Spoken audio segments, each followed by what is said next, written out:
छत्तीसगढ़ में एसआईआर के पहले चरण का काम पूरा कर लिया गया है। 8 विधानसभाओं में 5 लाख से ज्यादा लोगों के नाम कटे हैं। 5,11,136 मतदाताओं के कुल मिलाकर नाम कटे हैं।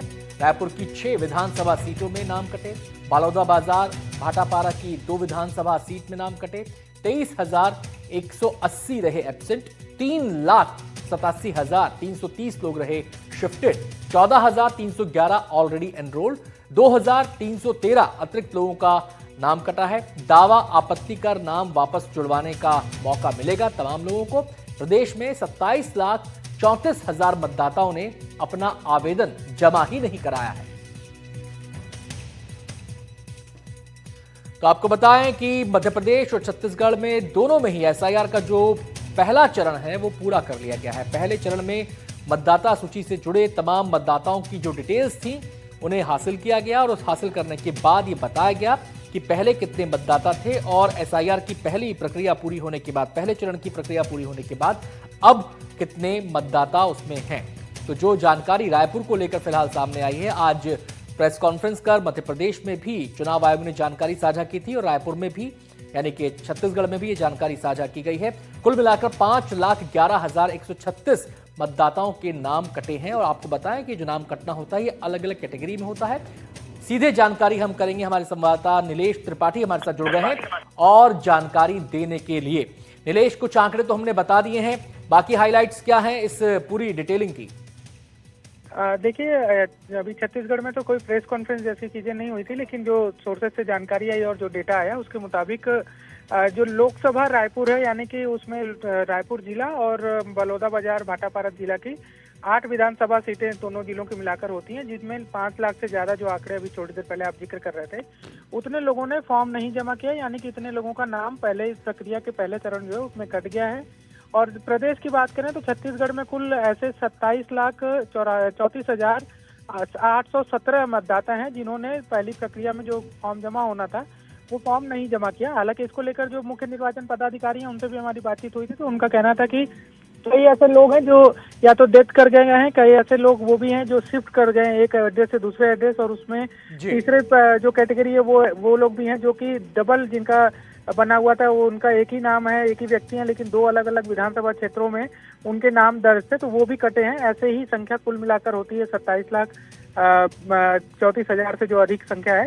और इन लोगों को फिर से जो इनका नाम जो एक्चुअल लोग हैं जो कहीं जिनका नाम कट गया है और वो नहीं जुड़ पाया है, तो उनके लोगों के लिए एक मौका भी है कि वो अब आवेदन जमा करें और फॉर्म 6 जो होता है निर्वाचन में अपना नाम जुड़वाने के लिए, निर्वाचन के लिए, उसके साथ एक घोषणा पत्र देना होगा, क्योंकि 2003 की जो मतदाता सूची से जो मिलान किया गया उसमें इनका नाम नहीं मिला है, तो उसके लिए घोषणा पत्र और जरूरी दस्तावेज जो है वो देकर अपना नाम जुड़वा सकते हैं। उसकी प्रक्रिया भी नीलेश, ये जो बताएं 5,11,000 का जो आंकड़ा आया है नाम कटने का, ये केवल 8 विधानसभाओं में ही आया है, बाकी जगह कहीं कोई नाम नहीं कटा? नहीं, देखिए, अभी थोड़ी देर पहले मैं वही कह रहा था कि ये 5 लाख का जो आंकड़ा आप बता रहे हैं, ये हम जो बता रहे हैं वो है रायपुर लोकसभा सीट, और जिसमें रायपुर का जिला जो है वहाँ की 6 विधानसभा सीटें और इसके अलावा बलौदाबाजार भाटापारा की 2 विधानसभा सीटें इसमें इंक्लूड हैं। लेकिन पूरे 90 विधानसभा की बात करें जो छत्तीसगढ़ में है, तो उसमें कुल 27,34,817 लोगों के नाम कटे हैं टोटल। जो वो लोग हैं जो कि फॉर्म नहीं जमा किए थे। ये पूरे प्रदेश का आंकड़ा है। और रायपुर की बात करें, रायपुर लोकसभा से जिसमें 2 जिले आते हैं रायपुर को, उसमें 5 लाख से ज्यादा का है।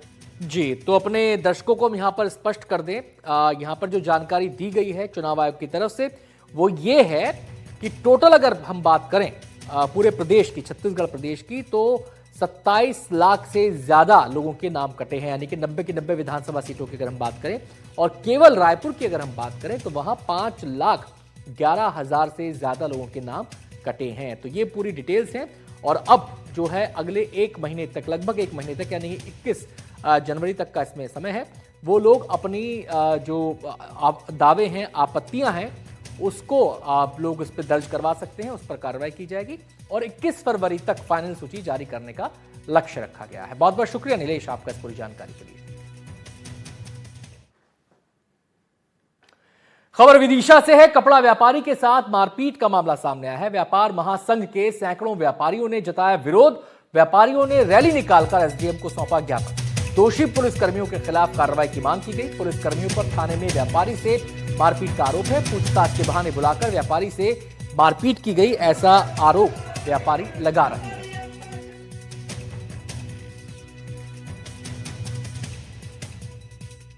पुलिस वाले के द्वारा बुलवाया गया, तुम्हारी एक गाड़ी पिकअप रखी थी, उसको पेमेंट ले जाओ। मुझे ओरिजिनल एग्रीमेंट लिया, मैं ओरिजिनल एग्रीमेंट ले गया। ले जाने के बाद कितने रुपए लेना, मैं 60,000 रुपए लेना, इसको फाइनेंस की थी मैंने। 1,000 रुपए स्टाम्प पे नोटरी की थी, सब टाइम हो गया था। लेने के बाद मुझसे कह ओरिजिनल कागज दो, तुमको पैसे दिलवा रहा है। ओरिजिनल कागज लेने के बाद कह तुम इसे 45,000 रुपए 3 महीने के 15,000 रुपए काय के देना है सर। कह 60,000 तो बोवी का 45,000 दो, इसकी नंगा झोली लो। मेरे मोबाइल छुड़ा लिए, मेरा ओरिजिनल पेपर्स थे वो 10,000 रुपए जेब में थे, वो ले लिए चिल्ली। कल 35,000 रुपए फोन करके बुलाओ, कल अभी जब तुम छूटोगे नहीं छूटोगे। शमशाबाद थाना क्षेत्र का मामला है, जिसमें एक जो व्यापारी हैं मिस्टर साहू, उनके द्वारा एक आरोप लगाया गया है कि पुलिस के द्वारा उनके थाने में मारपीट की गई। इस संबंध में एसडीओपी लटेरी को वहां भेजा गया है। एसडीओपी लटेरी ने जाके वहां सभी पक्षों से बातचीत की है और उन्होंने तत्काल मामला जांच में लिया है। हमारे संवाददाता नवेद खान हमारे साथ जुड़ गए हैं विदिशा से। विदिशा में नवेद, ये जो घटनाक्रम सामने आया है, इसकी पृष्ठभूमि क्या है पूरा मामला? ये देखिए, मैं आपको बता दूं, ये विदिशा तहसील के शमशाबाद का पूरा मामला है, जहां एक कपड़ा व्यापारी के साथ मारपीट का मामला तूल पकड़ने लगा है। कपड़ा व्यापारी जो था, उसने आरोप लगाए हैं कि पूछताछ के लिए शमशाबाद पुलिस ने उसे थाने में बुलाया, फिर उसे बंद करके मारा। फिर जब उसने अपने लड़के को सूचना दी तो उसका लड़का थाना परिसर में पहुंचा, वहीं वीडियो भी बनाया और पुलिस से सवाल जवाब भी किए।